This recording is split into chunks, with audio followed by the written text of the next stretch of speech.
Target हमारा जो है वो सितंबर है, सितंबर के बाद जो मार्च है, मार्च के बाद अगला सितंबर है और अगले सितंबर के बाद अगला मार्च है, और यूँ चलते-चलते ज़िंदगी भर का हमारा टारगेट है ना? तो और इस टारगेट को जब छोटे-छोटे टुकड़ों में तोड़ते हैं तो आपका वीकली टारगेट भी आता है और मंथली टारगेट भी आता है।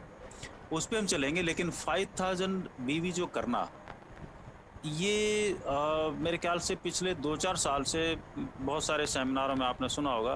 मैं बोलता हूँ कि देश में एक आदमी जो किससे पूछो कि भाई तेरे पास सबूत क्या है कि तू देश का नागरिक है? तो बोलेगा आधार कार्ड है, वो पैन कार्ड है, ऐसे वो कागज़ के सबूत देगा। आधार कार्ड बनवाने से कोई देश का नागरिक नहीं हो जाता, राशन कार्ड बनवाने से कोई देश का नागरिक नहीं हो जाता। वो सिर्फ़ एक कागज़ का टुकड़ा है, जिसके आधार पे आप राशन ले सकते हो या अपना जो है एड्रेस प्रूफ़ बना सकते हो। ये काम लादेन भी कर सकता है, कोई भी कर देगा, कोई भी आ जाएगा। लेकिन देश का नागरिक वो माना जाता है, जो अपनी आत्मा से देश के संविधान को फ़ॉलो करता है। हर देश का संविधान अलग-अलग होता है। जैसे दुबई का संविधान है, जिसने चोरी की चौराहे पे लटका मिलेगा। इसलिए वहाँ पर पिछले 30-40 साल के इतिहास में एक भी चोरी का कोई मामला दर्ज नहीं है और किसी भी दुकान पे ताला नहीं लगता। जिसने ट्रैफिक के रूल का उल्लंघन किया, वो गाड़ी समेत पूरा खानदान जब्त है। इसलिए चौराहे पे कोई ट्रैफिक नहीं होता और कोई भी एक भी रेड लाइट या हॉर्न नहीं बजाता, राइट? तो ऐसी बहुत सारी चीज़ें हैं।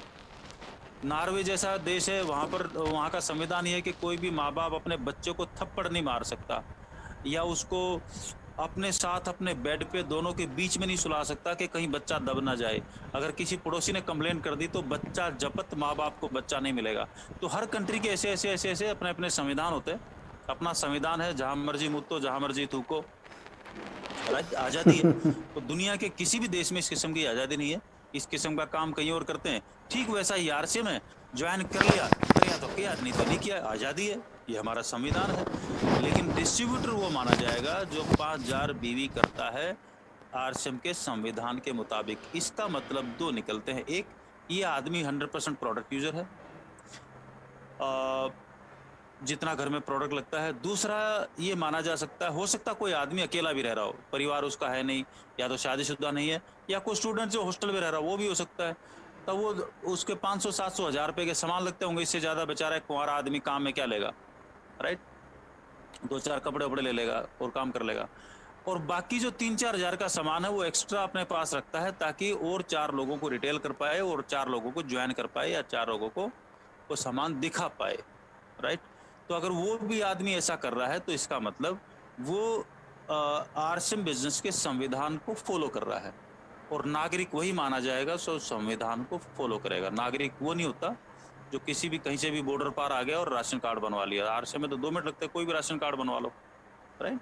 सो ये फीलिंग की बात है, ये रूल की बात नहीं होती, ये फील करने की, आत्मा से ये फील करने की बात होती है। तो आप सब लोगों ने मिलके ये जो बीड़ा उठाया है 5000 बीवी का, आज बहुत सारे मेहरा जी, चंपा जी, गिरधारी जी, सब लोग मेरे को, सागर भाई, सब लोग जो है दिखाई दे रहे हैं। दिनेश जी भी आपके साथ बातचीत कर रहे थे। चलिए आज के मुद्दे पे आते हैं।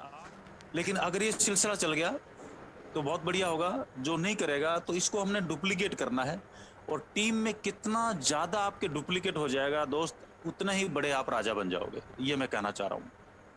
ये चीज़ जितनी ज़्यादा, मतलब डायरेक्ट सेलिंग बिजनेस का मूल मंत्र ही है, जो प्रोडक्ट आपकी कंपनी के पास हैं, वो प्रोडक्ट आपके घर में होना चाहिए। इसको बोलते हैं 100% प्रोडक्ट यूज़। आप कंपनी के पास वो प्रोडक्ट है ही नहीं तो आपके घर में होगा कहाँ से, राइट? तो संविधान का मतलब क्या हुआ? जो प्रोडक्ट आपकी कंपनी के पास है, जहां से आप जिंदगी भर की रोटी लेना चाह रहे हो, वो सामान आपके घर में होना चाहिए।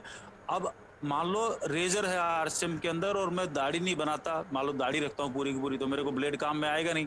तो ब्लेड काम में नहीं आएगा तो मेरे पास बाजार का ब्लेड नहीं होना चाहिए, होगा तो ब्लेड आरसीएम का ही होगा।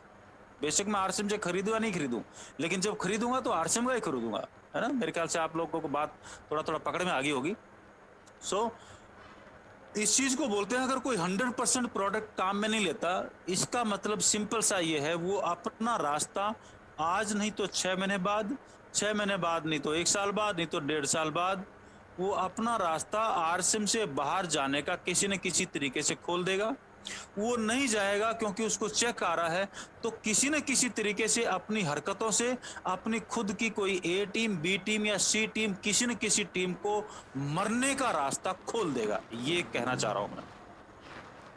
तो इस चीजों को बोलते हैं थ्रेट।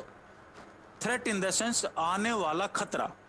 मेरी आज की हरकत से आने वाला कौन से खतरे ने जन्म लिया है जो मेरी तरफ चल पड़ा है नंगे पैर, वो मेरे को आ रहा है। या तो मैं उस खतरे को रोक दूं वहां जाके, नहीं तो वो खतरा आके मेरे को मारेगा, राइट। तो आज का जो हमारा टॉपिक है उसको बोलेंगे एलिमिनेट द थ्रेट। एलिमिनेट मतलब खत्म कीजिए, थ्रेट मतलब खतरा। एलिमिनेट द थ्रेट, खतरे को खत्म कीजिए इससे पहले कि खतरा आपको खत्म करे। तो पूरी लाइन क्या बनी? खतरे को खत्म कर दीजिए इससे पहले खतरा आपको खत्म करे। एक दोस्त को मैं बोल रहा था, मैं कहा तू लोगों के साथ व्यवहार ठीक कर लिया कर और ये मीटिंग हॉल के बाहर खड़ा होकर सिगरेट मत पिया कर। मैं कहा भगवान के लिए इतना रहम कर दे, राइट। लेकिन उसने सुनी नहीं कभी, राइट, सुनी नहीं। तो क्या बोलते हैं, खतरा क्या था? कोई उसकी सुनता नहीं था, कोई अपलाइन मानता नहीं था, वो मीटिंग कर भी दे तो कोई उसकी मीटिंगों में आता नहीं था। कई और भी दोस्त थे ऐसे अलग अलग देश के कोने में थे जो मीटिंग में आते थे, पौवा चढ़ा के ही आते थे और फिर आके क्या करते थे, किस आदमी के साथ बदतमीजी करते थे। और ऐसा नहीं था इनकम 1-1, 1.5, 2-2 लाख रुपए में पहुंची हुई थी दोस्त। और मैं तब उनको बोलता था कि ये भगवान के लिए अपने घर में बैठ जाओ, बेशक बाहर मत निकलो, पैसा आता रहेगा, लेकिन घर से बाहर निकले तो तुम अपनी ही टीम को खत्म कर पाओगे, राइट। तो इसलिए वो थ्रेट है, मतलब अब वो घटनाक्रम घटने में 2 साल लगेगा, 3 साल लगेगा, 4 साल लगेगा। तो आज मैं आपको ऐसे टॉपिक पे लेके जा रहा हूं जहां पर जिस किस्म की घटनाक्रम हुई, या तो उसको रोक दो वरना वो आपका सफाया कर देगी, वो थ्रेट करेगी। ना तो कोई आरसीएम करेगा, ना कोई अपलाइन करेगा, ना कोई डाउनलाइन करेगा, ना कोई इधर करेगा, ना कोई आजू बाजू करेगा। एक आदमी की हरकत ही उसके लिए खतरा है और वो खतरा ही वो उसकी तरफ बढ़ता चला रहा है जो उसकी गर्दन काटेगा, राइट। सो मुद्दा क्या है? Eliminate the threat before it eliminates us.